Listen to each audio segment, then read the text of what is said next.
Você vai ver que Abraão faz algo que não devia fazer, vai para o Egito, quando deveria ter ficado na terra prometida. No Egito, ele mente que Sarai é sua irmã. Sarai é levada para a casa de Faraó. Fica na casa de Faraó anos. Os historiadores da cronologia bíblica dizem que a fome que resultou em Canaã foi muito grande. E em todo o tempo ele esteve no Egito, e mentindo que ela era irmã. Até que um dia Faraó vê a maldição, ou o juízo de Deus pesar sobre a sua casa, está em Gênesis capítulo 12. E Faraó chega para Abraão e fala: o que fizeste? Por que me disseste que ela era tua irmã? Por que não me disseste que ela era tua mulher? Por isso eu a tomei para ser minha mulher. E tomar para ser mulher na Bíblia é tomar para ser mulher.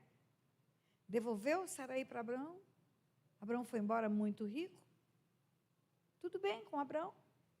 Foi envergonhado diante de Faraó. Mas você vai ver em Gênesis capítulo 15. A promessa de Deus no começo do capítulo 12 era: vou te abençoar, vou te abençoar, vou te abençoar. A tua descendência será bendita. No capítulo 15, depois da mentira de Abraão, depois de entregar sua esposa para Faraó, depois de ficar rico debaixo de uma mentira. Quando ele chegou no Egito, ele tinha bens. Quando ele saiu do Egito, ele era muito rico. Depois disso, muda a conversa de Deus com ele.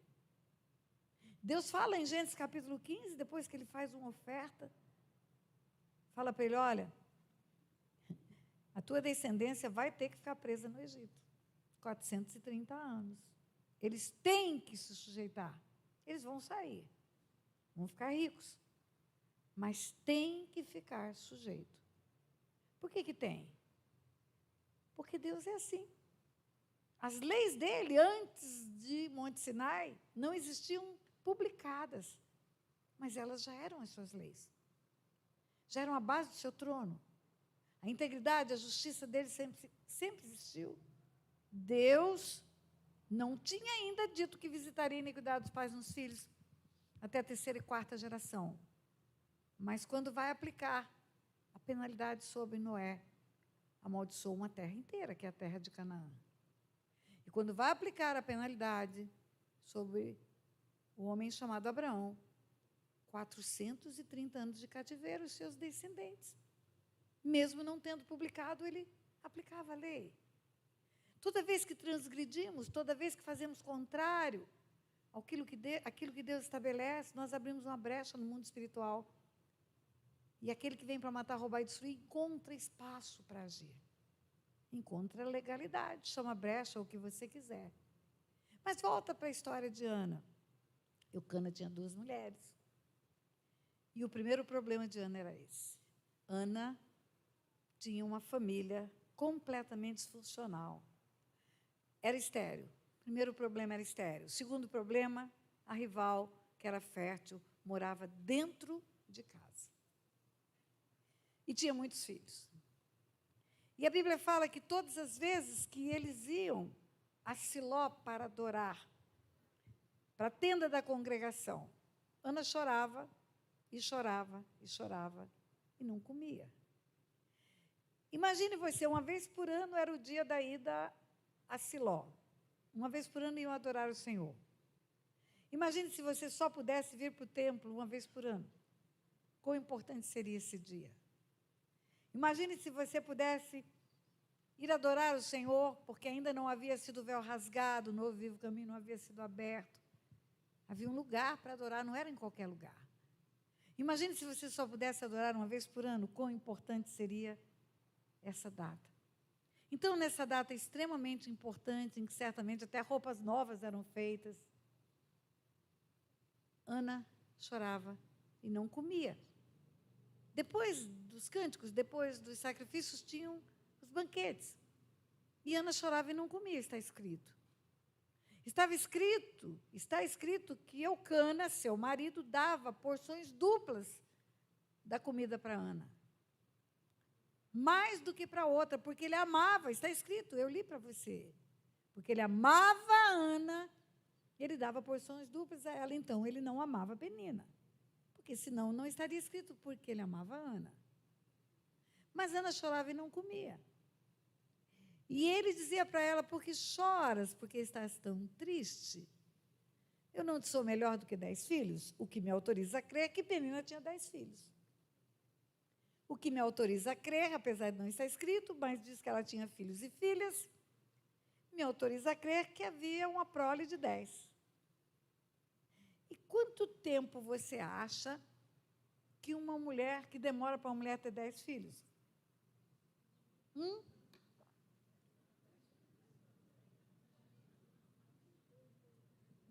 Normalmente a mulher não engravida quando amamenta. Às vezes umas engravidam, mas normalmente não engravida. Quanto tempo? 25 anos? 30 anos? Vamos imaginar que foi 1 por ano, que ela não deixava de engravidar quando amamentava. Então, pelo menos 20 anos. Porque 9 meses de gestação, mais uma gravidez, mais 9 meses. Muito tempo. Ano após ano está escrito. Ano após ano. Ano após ano. Quando eles iam para lá, ela chorava e não comia. Versículo 7. E assim o fazia ele de ano em ano, e todas as vezes que Ana subia à casa do Senhor, a outra irritava, pelo que chorava e não comia. Eu imagino a chegada daquela família na tenda da congregação. Ou está barrigudo ou está de bebê no colo. Ou está barrigudo ou está de bebê no colo. Ou está barrigudo ou está de bebê no colo. E o opróbrio de Ana ficava cada vez pior. Porque no elenco de maldições, e eu falei para você maldições, estava lá esterilidade. Tem bênção, tem filhos, tem maldição, não tem. Eu imagino o opróbrio de Ana, mesmo sendo amada pelo seu marido, não podendo lhe dar filhos, e vendo a outra dar filhos. Outra coisa, aqui na tenda da congregação, você tem uma conduta socialmente mais polida.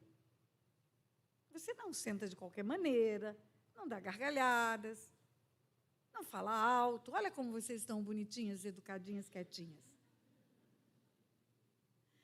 A outra irritava a Ana na tenda da congregação. O que será que a outra fazia? Você pode imaginar. A Bíblia não diz, mas não impede a sua imaginação. Certamente a outra ficava no ouvido dela: você é ventre seco, você não consegue gerar vida, você é maldita. Você sabe, mulher sabe que quando a outra é ruim, ela é ruim de verdade. Sabe mesmo. Certamente, quando ela chegava com o barrigão, de perna aberta, porque já está para parir, ela falava: olha para você, mais 1 ano você seca. Mais 1 ano, olha quantas meninas já tenho. Eu sou a prova da bênção de Deus na terra. E você é a prova da maldição. Você sabe por que Eucana está com você? Porque ele tem pena de você. Porque senão você vai morrer de fome se ele largar de você. Outra coisa, se dentro da tenda da congregação Penina irritava a Ana, imagine em casa o que acontecia. Eram tendas feitas de peles de animais, as moradias. Não é parede grossa. Tem barulho, tem ruído. Eu acredito que Penina, quando se entregava para Eucana, no ato conjugal, gritava mais do que precisava, gemia mais do que precisava para o outro escutar lá do outro lado. Eu creio. Gente, eu creio, eu atendo pessoas há 40 anos. No dia seguinte, quando ela acordava, ela dizia assim: você viu que delícia que foi lá? Outra coisa, os filhos fazem o que veem os pais fazer. Os pais são referência. Se Penina tinha 10 filhos, o mais velho já tinha mais de 10 anos. E via a mamãe provocar a Ana, e certamente fazia igual. Imagine a casa de Ana, o martírio que era acordar com aquela mulher, com aquela criançada, e aquela mulher irritando ela. Então, Ana não tinha só o problema da esterilidade. Ela tinha o problema de uma vida extremamente infeliz, tudo ruim, tudo de ruim.com, tudo. E aí, na tenda da congregação, quando ia para adorar, para louvar o Senhor, ela chorava. E chorava, e chorava, e chorava, e não comia. E ela tinha mais um problema, porque quando o marido chega para ela e diz assim: por que choras? Por que estás tão triste? Não te sou melhor do que 10 filhos. Ele dava porção dupla, comida em dobro, e ainda falava para ela: por que você chora? Porque você está triste. Eu não sou melhor do que 10 filhos. Sabe qual era o terceiro problema de Ana? Um marido banana. Esse homem não via o que acontecia. Esse homem não colocava as coisas no lugar. Esse homem era igual aquele homem que tem a rival, não está dentro de casa, mas a rival pega o telefone, liga para a esposa, afronta a esposa, e ele fala para ela: por que você está reclamando? Você tem cartão de crédito, você mora numa casa maravilhosa, seu carro é a melhor marca que tem na cidade, você está chateada por quê? Ele não estava preocupado com o que Ana sentia, ele estava preocupado em dar comida para ela. Ele não conseguia ver a alma daquela mulher. Como que alguém vive com alguém anos e anos e anos e não percebe um semblante triste? Como? Como que alguém vive com uma mulher que diz que ama porque fala que ele amava, então ele amava. E não se importa com ela. Quem ama, se importa. Por que ele não botou as coisas no lugar? Por que ele não chega para a Penina e diz: para, chega, dentro da tenda da congregação, não vou te levar mais se você continuar irritando Ana. Ela não gera filhos porque Deus não lhe deu filhos. Mas eu a amo. Respeite-a.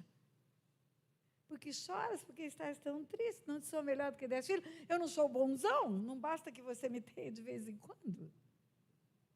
Olha que problema. Mas ela tinha mais um problema. Ela tinha um sacerdote omisso, completamente omisso. Se está escrito que de ano em ano ela chorava e não comia na tenda da congregação, muitas vezes ela chorou ali. E aquele sacerdote, um líder espiritual, nunca chamou Eucana para conversar. Nunca falou: rapaz, arruma a tua casa, está tudo errado. Bota as coisas no lugar, arruma outra tenda, bota essa mulher para viver separada da outra. Não deixe ela maltratar a Ana, tome partido e defenda a tua mulher. Nunca esse sacerdote falou isso. E um dia, diferentemente dos anos anteriores, Ana foi ao altar. Após terem comido e bebido em Siló, estando ali o sacerdote assentado numa cadeira, junto a um pilar do templo do Senhor, levantou Ana com amargura de alma. Aqui está dizendo que essa mulher de Deus tem amargura de alma. Gente, mulher de Deus tem amargura de alma? Tem. Tem sofrimento, tem dores, tem depressão, tem abatimento, precisa de cura. Com amargura de alma, orou ao Senhor e chorou abundantemente no altar. Ela veio ao altar, completamente diferente de tudo que ela viveu antes. Aquele dia ela foi ao altar. Ela saiu do seu lugar, que talvez fosse os últimos lugares da tenda da congregação, e veio ao altar, chorou abundantemente, fez um voto ao Senhor, pediu um filho. Ela disse assim: Senhor dos exércitos, benignamente atentares pela aflição da tua serva, e de mim te lembrares da tua serva, te não esqueceres, e lhe deres um filho varão, ao Senhor o darei por todos os dias da minha vida. Queridos, mulheres não fazem filhos, elas recebem filhos da parte de Deus. Os filhos literalmente são herança do Senhor. Homem nenhum faz alma, homem nenhum faz espírito.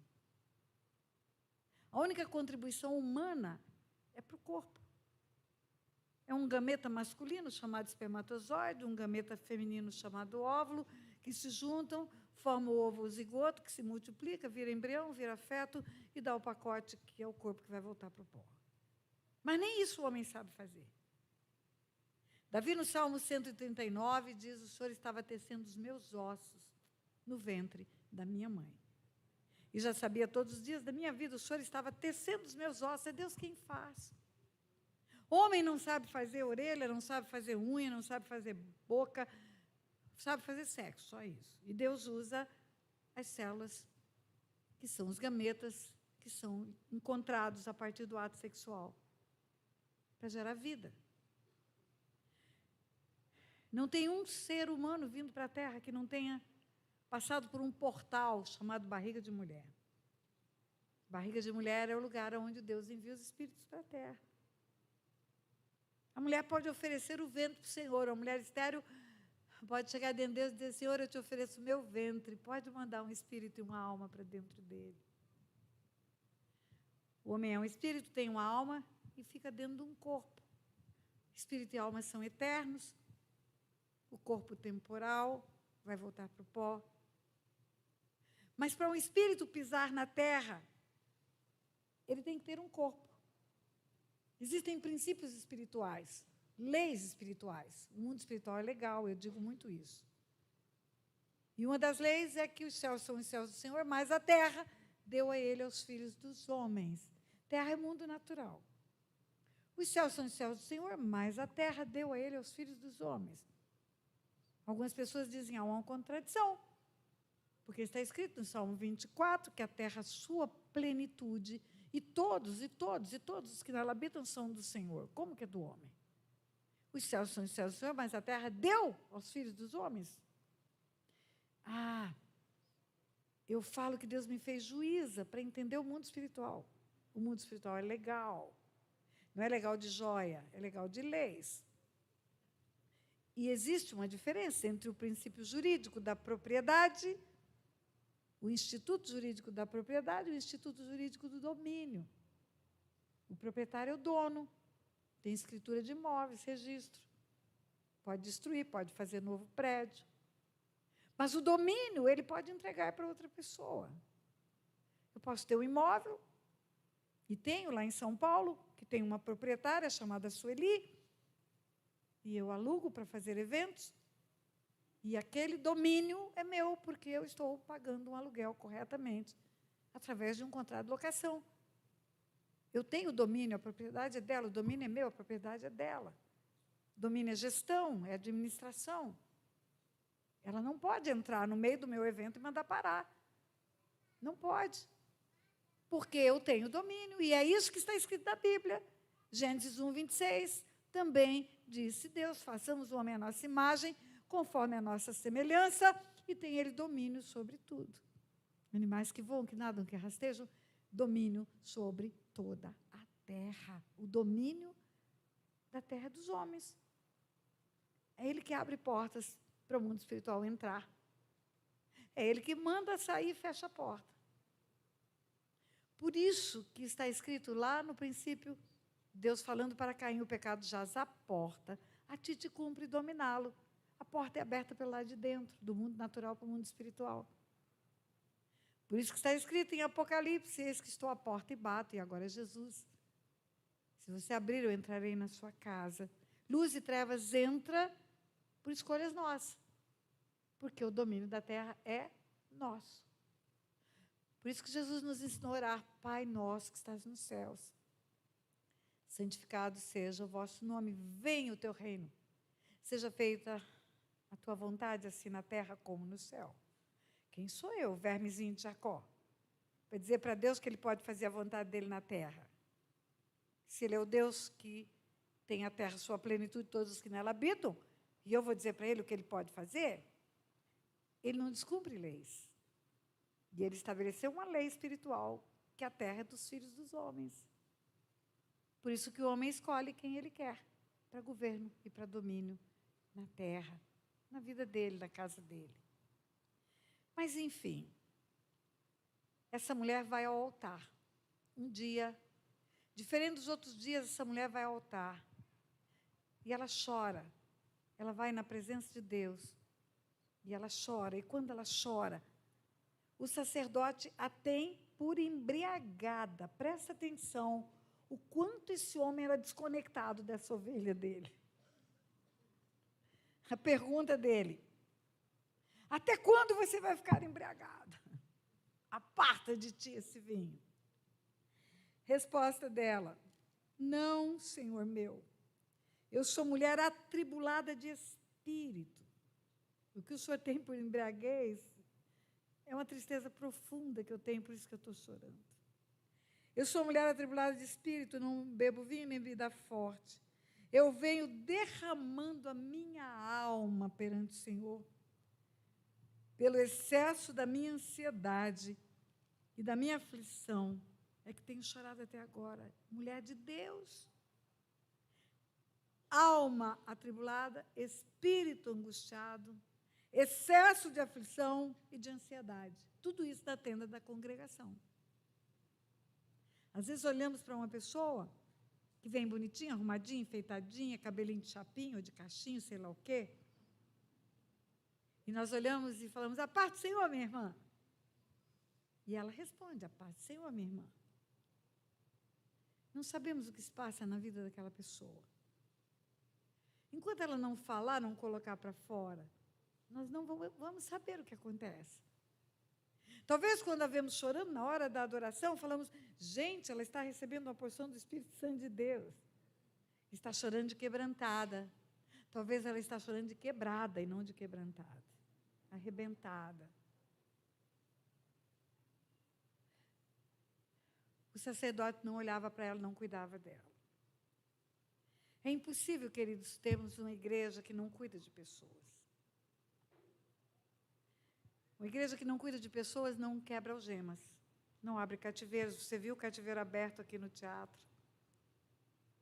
Jesus, depois que ressuscita dentre os mortos, ele aparece para os seus discípulos que estavam pescando e ele está fazendo um fogo para assar peixes. E lá na primeira epístola, no Evangelho de João, no último capítulo, ele fala para Pedro, Pedro, você me ama mais do que os outros? Você me ama mais do que esses outros? Pedro fala, Senhor, tu sabes que eu te amo. Ele fala, então, apacenta as minhas ovelhas. Apacentar é tirar carrapicho, é limpar, curar feridas, é tratar.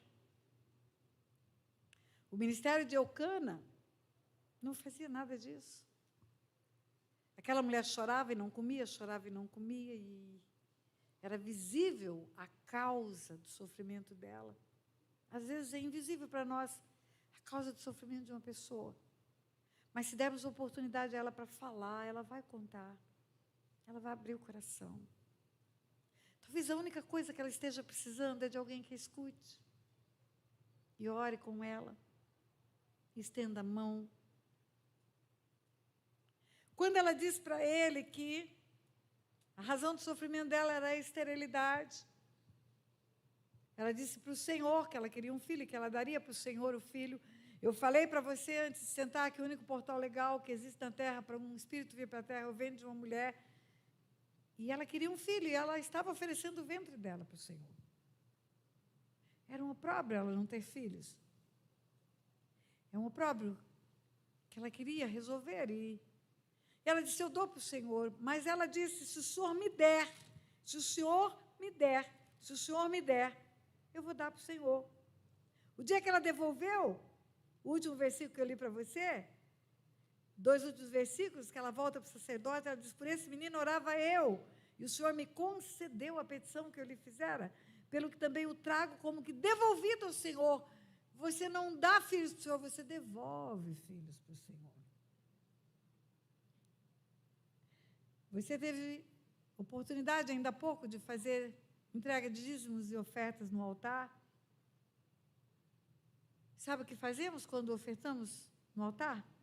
Devolvemos ao Senhor parte do que Ele nos deu. Porque só porque Ele nos deu primeiro, nós temos o que devolver. Se você pegar o meu celular, ficar com ele aí, me trazer de volta, você não está me dando nada, você está devolvendo o meu celular. Quando fazemos entrega de dízimos e ofertas, nós estamos fazendo igual criança, que pega dinheiro do papai para comprar o presente do papai. Quando trazemos os filhos no altar, nós estamos devolvendo, foi Ele quem nos deu. Se os filhos são herança do Senhor, o fruto do ventre é o galardão. Se a mulher não faz filho, se o homem não sabe fazer espírito nem alma, e o que tem no ventre de uma mulher é um espírito que tem uma alma que está dentro de um corpo, e se nem o corpo ele sabe fazer, é o Senhor quem faz.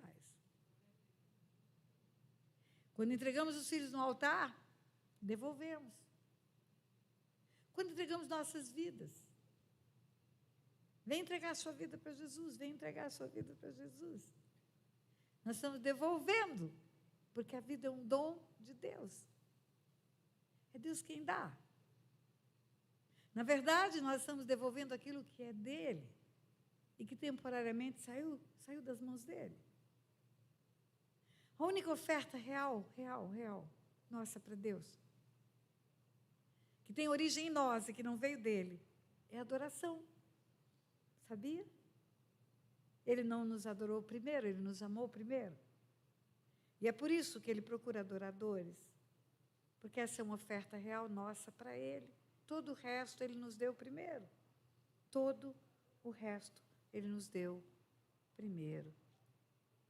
E Ana foi ao altar, e Ana fez diferença naquele dia. Eucana estava do mesmo jeito, Penina do mesmo jeito, talvez estivesse barriguda de mais um.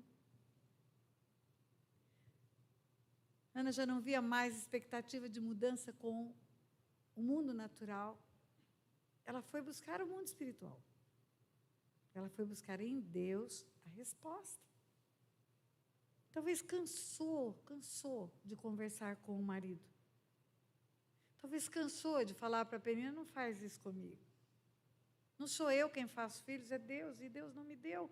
E está dando para você, alegre-se, agradeça o Senhor, mas não me ofenda. Talvez, porque de ano em ano, quando Eucana ia até ela e ela chorava e não comia, ele dava porção dupla, talvez ela tenha dito para Eucana, vai ver, não é comida que eu quero respeito, eu quero proteção. Comida dá até para porco. Não é isso que eu quero. Eu quero um abraço seu, eu quero que você ponha minha cabeça no seu peito. Me honre, me respeite, não deixa mais eu ser ofendida, ainda mais publicamente. Talvez ela tenha feito isso tantas vezes, está cansada. Esse dia ela foi ao altar, o sacerdote omisso, completamente omisso. Mas ele fez algo, porque quando ela justificou o motivo pelo qual ela foi ao altar, não estou bêbada, não bebo vinho nem bebida forte, eu estou aqui porque minha alma está atribulada, meu espírito angustiado, é pelo excesso da minha ansiedade, da minha aflição que eu tenho chorado. Então, lhe respondeu o sacerdote. Então, significa por causa disso, por causa da resposta dela. Então, respondeu Eli, vai-te em paz, e o Deus de Israel te conceda a petição que lhe fizeste. O que Eli fez de fato? Ele não aconselhou ninguém. Ele não tomou partido de nada. Ele fez algo que é uma lei espiritual. Ele concordou. É como se ele dissesse, está ligado. A concordância no mundo espiritual leva para o céu. Quando dois ou mais concordam na terra, há concordância no céu. Quando liga na terra, liga no céu. Quando desliga na terra, desliga no céu. É um princípio espiritual. Por isso que temos que confessar os pecados uns aos outros. Por isso que a palavra de Deus tem duas leis que quando se juntam, quando se completam, uma é complemento da outra. Uma é a lei do arrependimento que será eficaz para cancelar o pecado. Arrependei-vos e convertei-vos para serem cancelados os vossos pecados. Está em Atos 3,19. Arrependei-vos e convertei-vos para serem cancelados os vossos pecados. O arrependimento é eficaz para cancelar o pecado? O salário do pecado é a morte. O pecado perdoado, a morte é cancelada. A vida eterna está garantida. Arrependei-vos e convertei-vos para serem cancelados os vossos pecados. Sem arrependimento, não tem cancelamento do pecado. Remorso não cancela pecado. No remorso, o homem está preocupado na horizontal, com outras pessoas, com a reputação, com as consequências.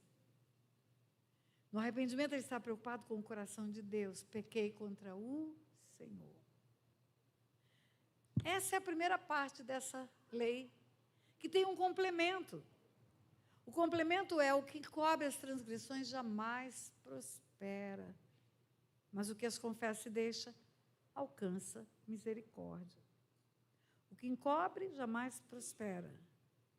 O que encobre jamais prospera. O que encobre jamais prospera. O que confessa e deixa alcança misericórdia.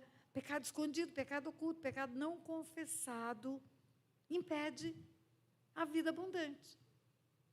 Porque está na mão do inimigo aquilo que foi feito no passado.